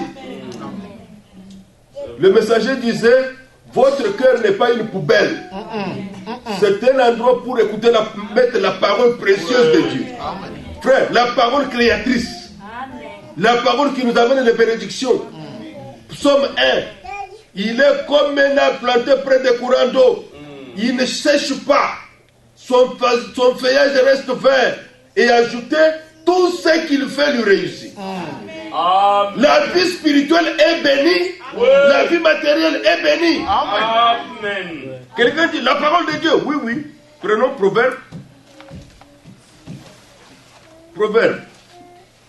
Voilà pourquoi même les prédications de notre frère Franck et d'autres frères, nous les écoutons, nous les réécoutons. Nous écoutons et nous réécoutons. Pourquoi? Écoutez ce que dit l'Écriture.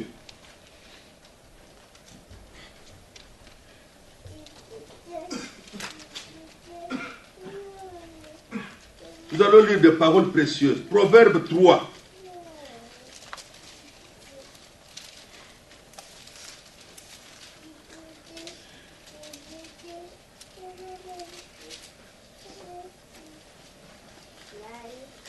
Proverbe chapitre 3.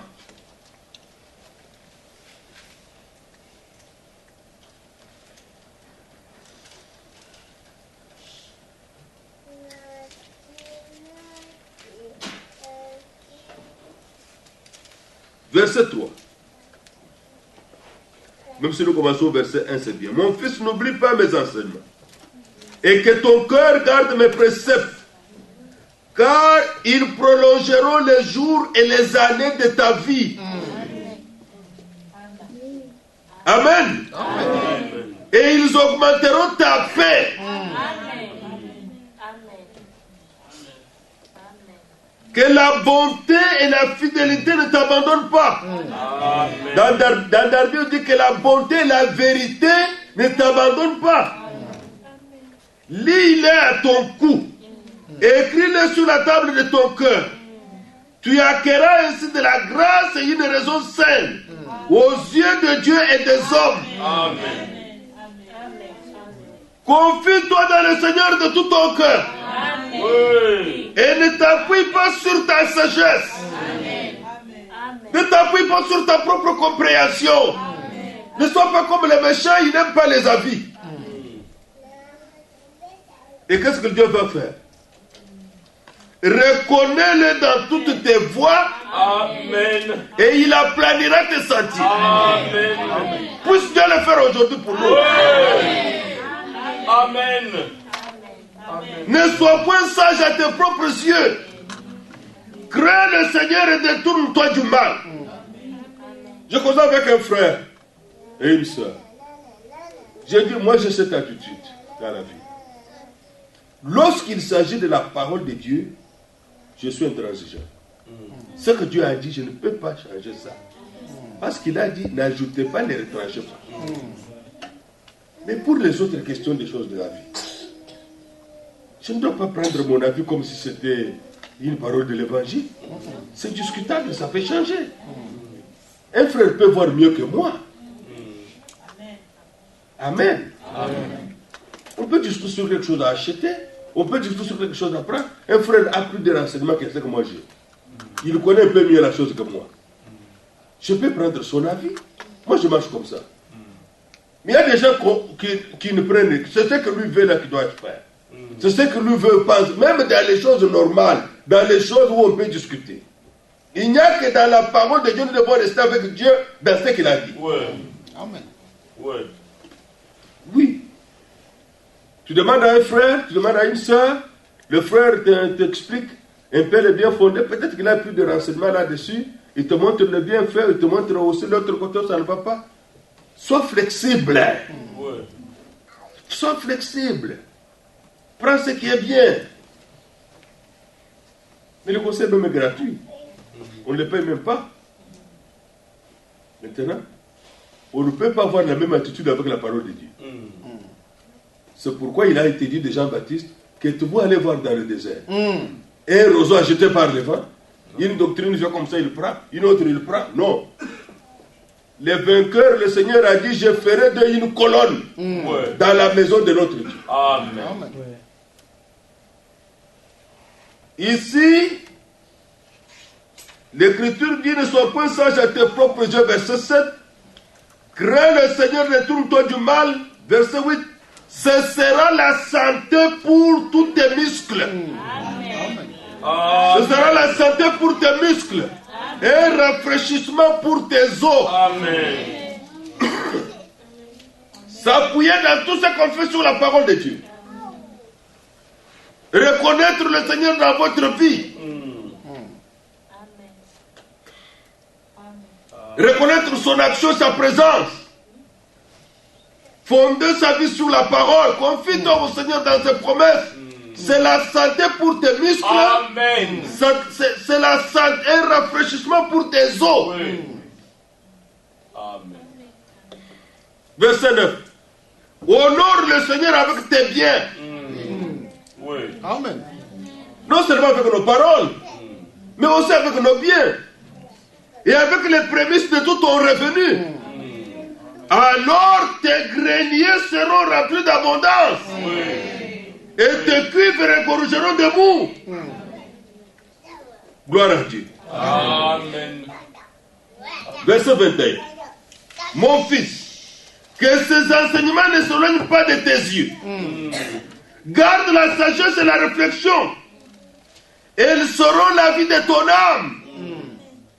Et l'ornement de ton cou. Alors tu marcheras avec assurance dans ton chemin. Et ton pied ne trébuchera pas. Si tu te couches, tu seras sans crainte. Et quand tu seras couché, ton sommeil sera doux. Amen. Amen. N'est-ce pas merveilleux? Même dormir, frère. Dieu veille. Ne redoute ni une terreur soudaine, ni une attaque de la part des méchants. Car le Seigneur sera ton assurance. Alléluia. Il préservera ton pied de toute embûche. Gloire à Dieu. Amen. C'est merveilleux, non? Oui. Alors au chapitre 4, Dieu a voulu élever dans les Écritures la parole.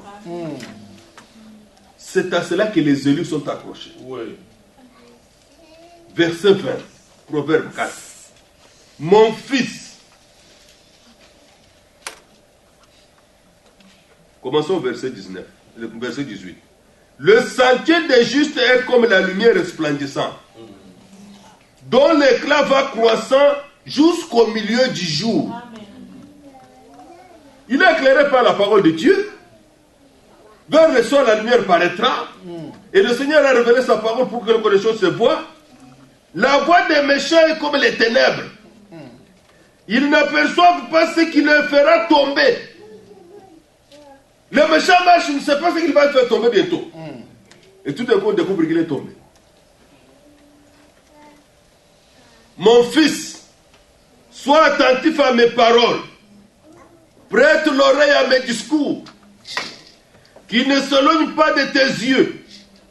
Garde-les dans le fond de ton cœur. Car c'est la vie pour ceux qui les trouvent. C'est la santé pour tout leur corps. Garde ton cœur plus que toute autre chose. Amen. Car de lui viennent les sources de la vie. Que Dieu bénisse ces paroles dans nos cœurs. Amen. Vous voyez comment dans la vie naturelle, dans la vie de chaque jour, le Seigneur a élevé la parole de Dieu, a voulu nous faire voir comment nous devons nous tenir. C'est merveilleux. Mais pourquoi nous avons lu Acte 26? Parce que nous sommes après la rédemption, dans la rédemption, avec le Seigneur est ressuscité. Et c'est merveilleux. Le Seigneur, quand il est ressuscité, il a voulu prouver aux siens qu'il est ressuscité, qu'il est vivant.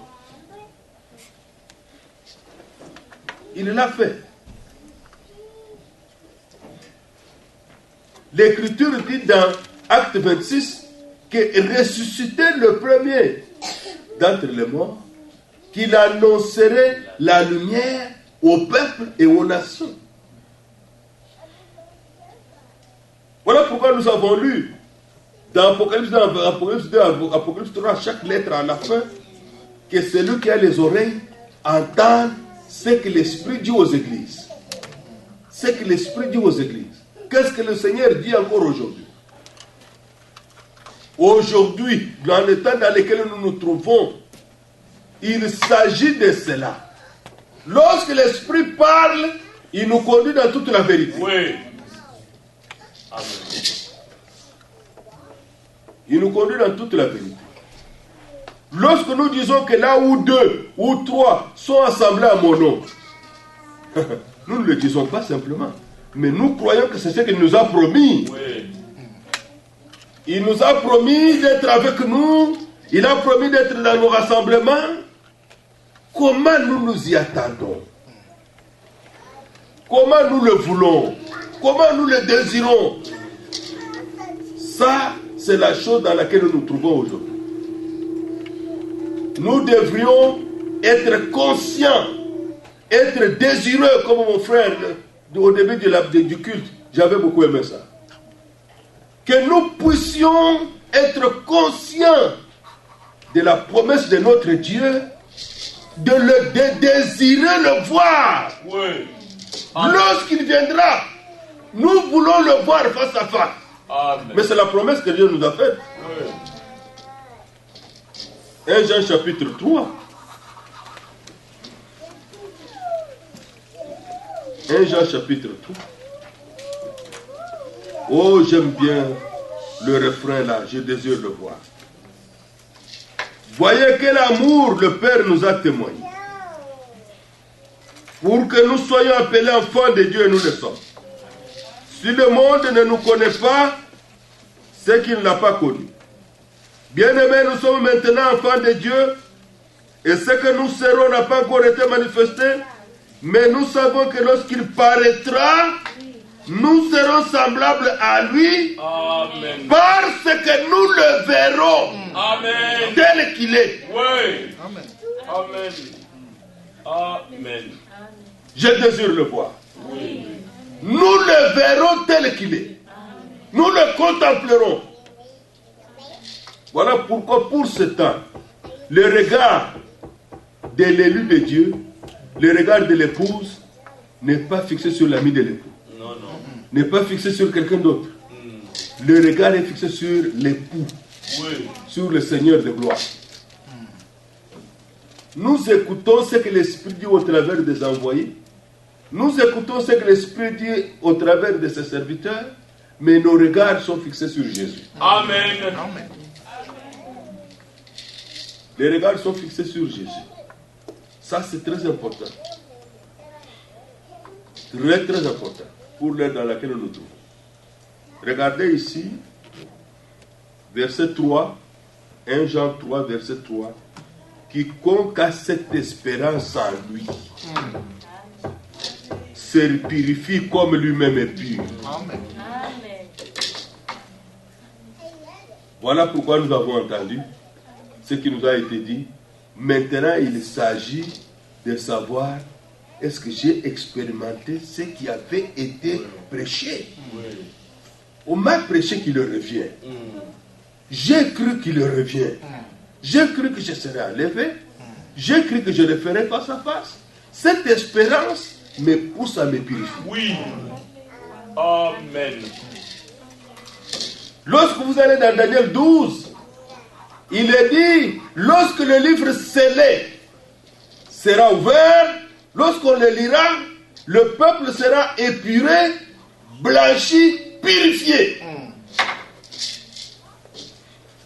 Le peuple sera purifié, blanchi et épuré. Ça, c'est merveilleux.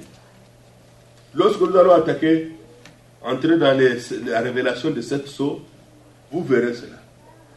Vous verrez comment se dresse la puissance de l'ennemi et comment l'Esprit de Dieu avance avec les siens. Nous sommes à la fin de toutes choses. À la fin de toutes choses, dans laquelle, à un moment donné, toi, individu, pas tous, chacun individuellement, doit être certain qu'il fait les mêmes pas avec le Seigneur. Oui. Amen. Il fait les mêmes pas avec le Seigneur. Là où il s'arrête, nous nous arrêtons. Là où il tourne, nous tournons. Là, il n'y a pas à aller trop vite. Il n'y a personne qui doit aller trop vite. Nous marchons au même rythme que lui. Ouais.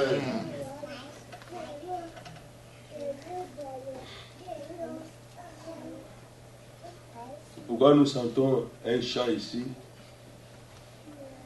Marcher avec lui. Quel bonheur de marcher avec lui. Quel bonheur de marcher avec le vainqueur. Quel bonheur de marcher avec le Tout-Puissant. Quel est le bonheur de marcher avec le pourvoyeur. Dans la marche d'Israël, de l'Égypte, vers le pays de la promesse, il avait tous ses attributs avec lui. Le jour qu'ils ont pleuré qu'ils n'avaient pas la viande, comme il était créateur, il était au milieu d'eux. Il dit, demain vous mangerez la viande, elle va vous sortir même au nez. Et ne pouvait pas savoir d'où viendrait la viande. Mais le créateur était présent. Frère, le lendemain, ils se sont réveillés. Dieu avait fait venir les cailles, les oiseaux. Les oiseaux là ne fouillaient pas. Et même petit enfant l'attrapait. Mais les gens qui ont mangé la manne tout au long des jours, qui n'avaient même pas vu la viande, ils en ont mangé de tout genre. Ils ont fait en sauce, ils ont grillé, et puis ils ont aussi fait les barbecues. Et à la fin, c'est sorti par le nez. Il y en a qui sont tombés malades, il y en a même qui sont morts. Dieu en a donné suffisamment. Ce qui nous manque, c'est la fermeté dans la foi. Voilà ce que tu peux demander à Dieu. La détermination dans la foi. Parce que le Tout-Puissant, Aujourd'hui, on a renié que le Créateur n'a pas créé tout ce que nous voyons. Qu'est-ce que nous entrons dans une période, c'est manifester ce qui est dit dans l'Écriture, l'apostasie. L'apostasie, c'est la négation de Dieu.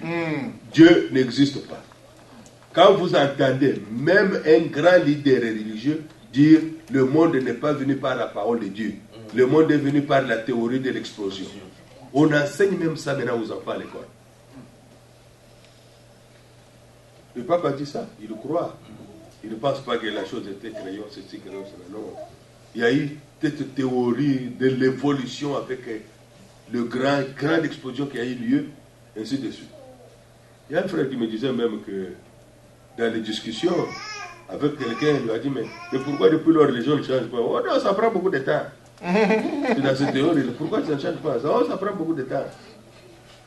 Mais ce n'est pas vrai. Dans la loi de Dieu, chaque semaine doit se reproduire selon son espèce. Amen. Et notre Dieu a contredit leur théorie des scientifiques de changer les semences. Ça ne se reproduit pas après. Parce qu'il faut que la parole soit encore prononcée pour que quelque chose d'autre vienne à l'existence. Comme c'est Dieu qui ne l'a pas fait venir, ça ne se reproduira pas. Au contraire, ça va à s'éteindre. Quand on prend une graine d'une semence qui a été améliorée, ça va donner. Et puis après, on constate que ça devient petit, puis ça ne donne plus rien. Quand on croise le cheval avec l'âne, ça donne un mulet. Le mulet ne se reproduit pas. Le mulet est très fort. Il prend beaucoup de charges, il fait beaucoup de travail. Mais il ne connaît pas son père, il ne connaît pas sa mère, il ne se reproduit pas. Dieu a prouvé qu'il est Dieu. Il a prouvé qu'il garde sa parole. Et nous, en tant que ses enfants, nous sommes appelés à garder les promesses de Dieu.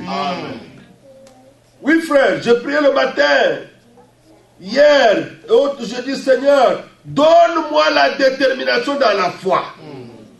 Ce n'est pas que vous ne croyez pas. Parfois, vous croyez pour un temps. Quand la chose vous bouscule plus, vous lâchez. Mais le Seigneur doit faire grandir notre foi, que ce soit dans notre besoin spirituel, que ce soit dans notre besoin matériel, ou même de santé, que nous soyons fermes. Oui. Parce que Dieu ne se reniera pas. Amen. Dieu ne peut pas se renier. Dans la croissance de notre foi, il faut constater cela. Est-ce que je suis arrivé dans ma foi, dans la détermination? Ce n'est pas que tu rejettes la parole de Dieu. Ce n'est pas que tu rejettes ce que Dieu a dit. Tu ne rejettes pas la promesse. Mais il y a des choses qui doivent arriver dans notre cœur, que Dieu doit produire. Quand on dit dans l'Écriture, tous ceux qui se confient à lui ne seront point confus. Se confier, vous ne vous attendez qu'à lui. Vous ne pouvez plus rien faire. Vous ne vous attendez qu'à lui. Est-ce que je suis arrivé à cette détermination? Mais Dieu peut produire ça. Parce que c'est Dieu qui produit, qui amène notre foi à la perfection. Amen. C'est Dieu qui fait ça. Donne-nous cette détermination par l'onction de ton esprit dans notre cœur, dans notre foi, de façon que nous puissions compter que sur la promesse que tu as faite. Amen. Parce que tu ne peux pas tromper. Amen. La Bible déclare, il a dit à Jérémie, je veille sur ma parole afin de l'accomplir.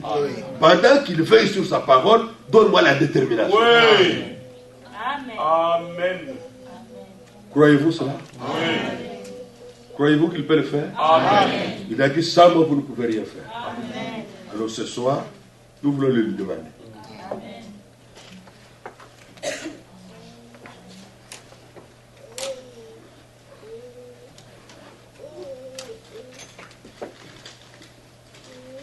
Nous allons chanter un chant et prier.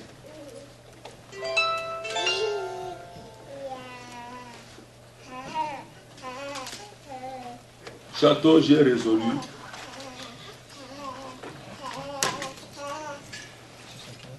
J'ai résolu, c'est le 63, je crois.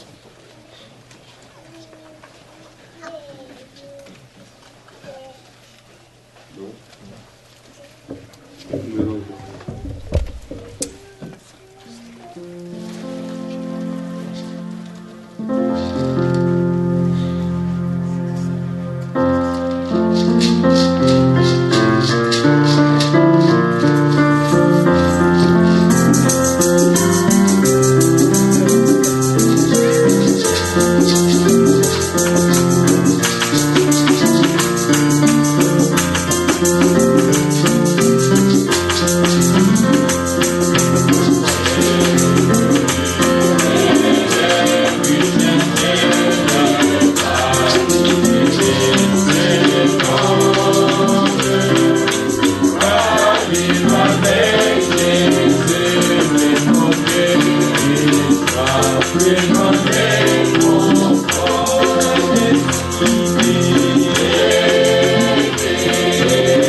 Commencer cette bonne œuvre à nous, de croire en lui, de mettre sa parole en pratique, de nous reposer sur elle et de la considérer plus élevée que toute autre chose. Dans ce temps d'identification, nous ne voulons pas être identifiés aux méchants. Nous voulons être du groupe de ceux-là. Comme Pierre, on dit à qui d'autre irions-nous? C'est toi qui as les paroles de la vie éternelle. Ce soir, nous voulons prier précisément dans nos cœurs que le Seigneur nous accorde la grâce et nous reposer avec détermination sur les promesses infaillibles du Dieu Tout-Puissant, infaillibles de celui qui pourvoit à tout, de celui qui amène notre foi à la perfection, de celui qui nous prépare, qui nous a dit de compter sur lui parce que sans lui nous ne pouvons rien faire. Nous voulons lui parler de tout notre cœur. Nous voulons aussi considérer notre marche. Nous voulons lui demander de nous mettre dans son camp pleinement. Élevons nos voix, confions-nous à celui qui nous a appelés des ténèbres à la lumière. Bien-aimé Père Céleste, nous voulons exprimer le fond de notre cœur. Le fond de notre cœur, nous ne voulons pas être identifiés aux méchants qui vont périr. Car l'Écriture déclare que ceux qui t'abandonnent périssent. Mais nous, bien-aimé Seigneur, nous voulons voir les choses du point de vue divin, du point de vue de ta parole, telle que tourne la mort. Seigneur, nous venons à toi pour avoir cette fermeté dans la foi, cette détermination dans la parole, dans la voie que nous avons choisie. Seigneur, sans toi, nous ne pouvons pas y arriver. Parce que c'est toi qui as prié pour Pierre, pour que sa foi ne défaille point. Tu as prié pour Pierre pour que sa foi ne défaille point. Seigneur, que ce soit pour mes frères amis, que ce soit pour nous rassembler ici. Seigneur, je te prie, toi le souverain sacrificateur, assis sur le trône du Père, qui intercède pour nous. Bien-aimé Seigneur, je te prie que tu puisses, Seigneur, faire en sorte que notre foi soit déterminée dans tes promesses, car bientôt nous allons passer de la foi à la vie des choses promises que tu nous as annoncées dans ce message. Seigneur, dans ce temps dans lequel nous vivons, pour lequel tu as envoyé les messagers, pour lequel tu as envoyé ton serviteur de la prudence, pour nous garder dans la parole, nous faire revenir dans les anciens sentiers. Oh Seigneur notre Dieu, oh notre Père Céleste, nous voulons voir comme tu le dis, nous voulons voir comme tu vois, et nous voulons être déterminés dans cette foi, nous voulons être dans cette fermeté, Seigneur. Enlève les hésitations, les va-et-vient dans la foi, Seigneur. Nous te supplions, nous t'implorons. Produis à nous cette assurance, produis à nous cette fermeté à croire de chaque promesse. Seigneur, notre Dieu Tout-Puissant, tu nous connais bien que nous-mêmes. Nous t'implorons de le faire, Seigneur. Au nom de Jésus-Christ, enlève, Seigneur, nos propres pensées. Enlève les raisonnements. Enlève toutes ces choses, Seigneur. Oh Dieu de notre gloire. Seigneur, je te prie que tes paroles pénètrent nos cœurs. Que tes paroles descendent dans notre âme. Que tes paroles puissent être enracinées, Seigneur. Au nom de Jésus-Christ. Que tu puisses nous produire à nous l'obéissance de la foi. Que ton chemin soit notre chemin. Comme Job le Seigneur. Que nos pieds puissent suivre tes pas. Accorde-les, Seigneur. Accorde-les, notre Dieu. Oh Seigneur. Oh notre Sauveur. Nous venons à toi. Tu nous as dit que celui qui a trouvé tes paroles, c'est même la santé pour ses muscles. Seigneur, c'est le rafraîchissement même pour ses os. Ce soir, Seigneur, nous renouvelons notre confiance en ta parole. Même, Seigneur, l'habitude la plus simple de la méditer jour et nuit, accorde-la à chacun de nous. Amen. Donne-nous ce grand désir de marcher dans ta volonté. Oui, Seigneur. Produis à nous l'obéissance de la foi. Oh Seigneur, qu'en lisant ta parole, en la méditant, en l'écoutant, nous ne puissions que regarder que vers toi seul. Amen. Nous te remercions pour tous tes envoyés. Seigneur, quand l'envoyé de Dieu ne dit que les paroles de Dieu, oui. Nous voulons te suivre dans ton chemin. Oui. Seigneur, tu nous as dit que là où 2 ou 3 sont assemblés à mon nom, je suis au milieu d'eux. Oui. Seigneur, tu es parmi nous. Oui. Tu es parmi nous pour parler. Oui. Tu es parmi nous pour agir. Oui. Tu es parmi nous pour délivrer. Oui. Tu es parmi nous pour guérir. Amen. Tu es parmi nous pour consoler. Tu es parmi nous pour fortifier dans la foi. Oui. Seigneur, produis cela chacun de nous. Oh, je te prie ce soir, toi le glorieux de Golgotha, toi le vainqueur, accorde à chacun de nous ce que nous t'avons demandé. Oui. Nous te remercions de le faire. Merci notre Père Céleste. Nous t'adorons. Nous t'exprimons notre attachement, notre amour, notre reconnaissance. Seigneur, si tu ne nous as pas fait sortir des voies des hommes, nous serions comme tous les autres. Oui. Nous serions dans les semences dénominationnelles, nous serions dans les semences pentecôtistes. Mais tu veux que nous soyons dans ta parole qui transforme. Cette parole qui nous enlèvera, qui nous amènera vers toi. Oui. Dans la puissance de la résurrection. Car l'Esprit de Dieu ne vient que sur la parole. Oh bien-aimé Seigneur, je te remercie de tout cœur. Bénis mes frères au loin. Bénis mes frères et sœurs de près. Tout pour ta gloire. Accorde l'accomplissement des Écritures dans la vie de chacun de nous. Au nom de Jésus-Christ. Amen.